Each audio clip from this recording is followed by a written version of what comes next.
شہر کے مضافات میں ایک پرانا کچا راستہ تھا۔ یہ راستہ جنگل کے بیچ سے گزرتا تھا۔ دونوں طرف اونچے درخت جن کی شاخیں آپس میں اس طرح جمی ہوئی تھیں کہ سورج کی روشنی بھی وہاں مشکل سے پہنچتی۔ لوگ اسے جنات کا راستہ کہتے تھے۔ گاؤں کے بزرگوں کا کہنا تھا کہ سورج ڈلتے ہی یہ راستہ ان کا ہو جاتا ہے، انسان کا نہیں۔ جو وہاں گیا واپس نہیں آیا۔ فیضان ایک طالب علم تھا۔ شام کو دوست کے گاؤں سے واپس آ رہا تھا۔ شام گہری ہو چکی تھی، پگ ڈنڈی لمبی لگ رہی تھی۔ وہ شارٹ کٹ لینا چاہتا تھا۔ لوگ منع کرتے تھے، لیکن اس نے سوچا یہ سب کہانیاں ہیں۔ راستے میں سناٹا اتنا گہرا تھا کہ اپنے قدموں کی چاپ بھی ڈرا دیتی۔ اچانک اسے محسوس ہوا کہ جیسے پیچھے کوئی چل رہا ہو۔ وہ رکا، پلٹا، وہاں کچھ نہ تھا۔ لیکن پھر آوازیں دوبارہ آئیں، جیسے کئی لوگ ایک ساتھ چل رہے ہوں۔ فیضان کا دل تیز دھڑکنے لگا۔ فیضان نے قدم تیز کر دیے، مگر چند ہی لمحوں بعد سامنے دھند سے ایک بوڑھا نمودار ہوا۔ سفید کپڑے، ہاتھ میں پرانی لالٹین، آنکھوں میں عجیب سی خالی پن۔ بوڑھا نرم آواز میں بولا، بیٹا، رات کے وقت یہ راستہ محفوظ نہیں، میرے ساتھ چلو، میں تمہیں صحیح راستہ دکھاتا ہوں۔ فیضان کے دل کو سکون سا ملا، لیکن جب وہ پیچھے پیچھے چلا تو اس نے ایک خوفناک حقیقت دیکھی۔ بوڑھے کے پاؤں زمین سے کئی انچ اوپر تھے۔ فیضان کے جسم سے پسینہ بہنے لگا۔ اس نے کانپتی آواز میں کہا، بابا جی، آپ انسان ہیں نا؟ بوڑھا آہستہ آہستہ پلٹا۔ اس کا چہرہ بدل رہا تھا۔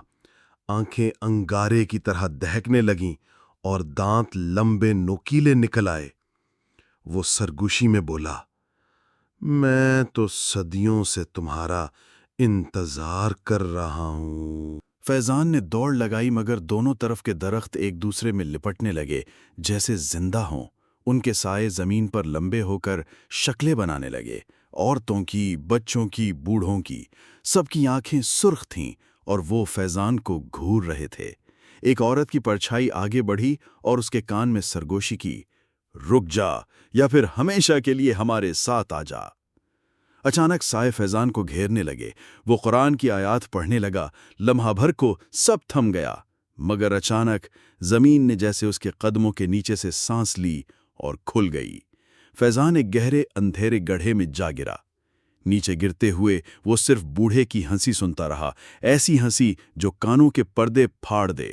جب فیضان کو ہوش آیا تو وہ ایک بستی میں تھا، لیکن یہ کوئی عام بستی نہیں تھی۔ مکان ٹوٹے پھوٹے، چھتوں پر کائی جمی ہوئی، ہوا میں سرخ دھند، اور لوگ عجیب خاموش۔ وہ سب خالی آنکھوں سے اسے گھور رہے تھے، جیسے کسی نئے قیدی کو دیکھ رہے ہوں۔ فیضان نے لرزتی آواز میں ایک بچے سے پوچھا، یہ کون سی جگہ ہے؟ بچے نے مسکرا کر کہا، یہ ان سب کی بستی ہے جو کچے راستے سے گزرے اور واپس نہ آ سکے۔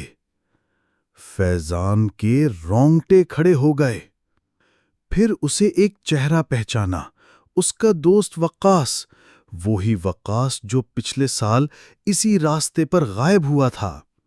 وقاص آہستہ آہستہ آگے آیا، آنکھیں سرخ، چہرہ زرد، اور زبان پر ایک ہی جملہ، اب تم بھی ہمارے ساتھ رہو گے۔ فیضان دیوانہ وار بستی کے اندر دوڑ رہا تھا۔ ہر طرف ایک ہی جیسے مکان، ایک ہی جیسے لوگ، اور اس کے پیچھے سائے جو اسے گھیرنے کی کوشش کر رہے تھے۔ اچانک سامنے وہی بوڑھا نمودار ہوا۔ اس کی لالٹین سے سرخ روشنی نکل رہی تھی۔ بوڑھا بولا، یہ بستی تجھے قبول کر چکی ہے، تو اب کبھی واپس نہیں جا سکتا۔ ہاں، اگر اپنی جان قربان کرے تو شاید تیری روح آزاد ہو جائے۔ فیضان چند لمحے ساکت رہا، پھر اچانک اسے اپنی ماں کی سکھائی ہوئی نصیحت یاد آئی کہ جب کبھی جنات یا سائے تمہیں گھیر لیں، قرآن کی آخری سورتیں پڑھو۔ فیضان نے ہمت باندھی اور پوری طاقت کے ساتھ سورہ فلق اور سورہ ناس پڑھنا شروع کر دیا۔ اچانک زمین ہلنے لگی، بستی کے مکان لرزنے لگے، لوگ چیخنے لگے، ان کی آنکھوں سے سرخ روشنی بجھنے لگی۔ بوڑھا دہاڑ کر بولا، بے وقوف، یہ بستی صدیوں پرانی ہے، تو ہمیں ختم نہیں کر سکتا۔ فیضان نے چیخ کر کہا، یہ بستی انسانوں کو قید کرنے کے لیے بنی تھی، مگر اب انسان ہی اسے ختم کرے گا۔ اس نے قرآن کھولا اور آیت الکرسی بلند آواز میں پڑھنا شروع کر دی۔ اچانک بوڑھی کی لالٹین ٹوٹ گئی، بستی پر بجلی کڑکی، مکان ایک ایک کر کے جلنے لگے، بچے، عورتیں، مرد، سب کے سب دھوئیں میں تحلیل ہونے لگے۔ فیضان آخری لمحے زمین پر گر پڑا، دھند ٹوٹ گئی، آنکھ کھولی تو وہی کچا راستہ تھا، مگر اب وہاں کوئی سایہ، کوئی بوڑھا، کوئی بستی باقی نہ تھی۔ صبح گاؤں کے لوگ راستے سے گزرے تو حیران رہ گئے۔ پہلے جو راستہ اندھیروں میں ڈوبا رہتا تھا، اب وہاں چمکتی روشنی تھی۔